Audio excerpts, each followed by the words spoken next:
இந்த family support அப்படிங்கிறத gain பண்ணுறதுங்கிறதே ஒரு பெரிய விஷயம். ஸோ நீங்கள் எப்படி அந்த கான்ஃபிடென்ஸை கெயின் பண்ணி நான் வந்துடுவேன் அப்படிங்கிற அந்த ஃபர்ஸ்ட் அவங்களுக்கு எப்படி கொடுத்தீங்க? சார் கண்டிப்பாக வந்துட்டு நம்ம இந்த ஒரு மிடில் கிளாஸ்லேருந்து வரும்போது நம்ம அந்த ட்ரீம் வந்துட்டு நம்ம பிக்காக வந்து அச்சீவ் பண்ணும்போது எல்லாருமே ஃபஸ்ட்டு வந்து சப்போர்ட் பண்ணுவாங்க. 1 இயர் 2 இயர் போகும். பட் 3rd இயரில் தான் நம்ம ரியல் ப்ரெஷரே வந்து மீட் பண்ணுவோம். அவங்க நம்மள மாதிரி அவங்களும் எக்ஸ்பெக்ட் பண்ணுவாங்க. ஓகே 1 இயர் படிப்பான், அடுத்த வருஷம் சர்வீஸ் வாங்கிடுவான் அப்படின்ட்டு. பட் ரியாலிட்டி அப்படி கிடையாது. சரி ஆல்ரெடி ஒரு 4 இயர்ஸ் ஆயிடுச்சு, நீங்கள் வந்துட்டு பெட்ரு போதும், படிச்சது போதும், ஜாப்ல வந்து ஜாயின் பண்ணிட்டே படி அப்படின்ற மாதிரி வந்து சொன்னாங்க. அப்போ தான் வந்துட்டு எனக்கு ஒரு கிளாரிட்டி கிடைக்குது. ஓகே இந்த எக்ஸாம் பற்றின ஒரு புரிதலே கிடைக்குது. ஸோ அந்த இடத்துல வந்து கிளாஷ் ஆகும்போது நான் அப்போ வந்து பேசினேன் வீட்டில், ஒரு அட்டெம்ப்ட் கொடுங்க, நான் வந்து கிளியர் பண்ணிடுவேன். ஸோ உங்களுக்கு அந்த அடிப்படை புரிஞ்சுக்கிறதுக்கே ஒரு 3-4 வருஷம் எடுத்துருச்சு. ஆமாம் சார். சார் இப்போ ஒரு சில விஷயங்கள் வந்துட்டு ஆல்ரெடி நமக்கு ஃபெமிலியராக இருந்தோம் அப்படின்னா ஈஸியாக இருக்கும் சார். நம்ம உள்ளே வரும்போது ஒரு எக்கனாமி ஆகட்டும், பாலிட்டி, மற்ற science and tech, international relations, அது எல்லாமே வந்துட்டு எல்லாமே ரொம்ப புதுசாக இருக்குது. அது போக சிசெட்டு இதெல்லாமே புதுசாக இருக்கிறதுனால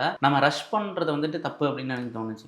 முடிக்கணும் அப்படின்னு ரஷ் பண்ணும்போது அதில் வந்துட்டு நம்ம ஒரு புரிதல் இல்லாமல் ஒரு டெப்த் இல்லாமல் போயிடுது. சரி நம்ம ஓகே நம்ம அந்த மாதிரி வந்துட்டோம், அட்லீஸ்ட் இப்பயாவது உருப்படியாக படிப்போம் அப்படின்றத வந்துட்டு அது கொடுக்கும்போது அது ஜெனியூனாக இட் டேக்ஸ் டைம்.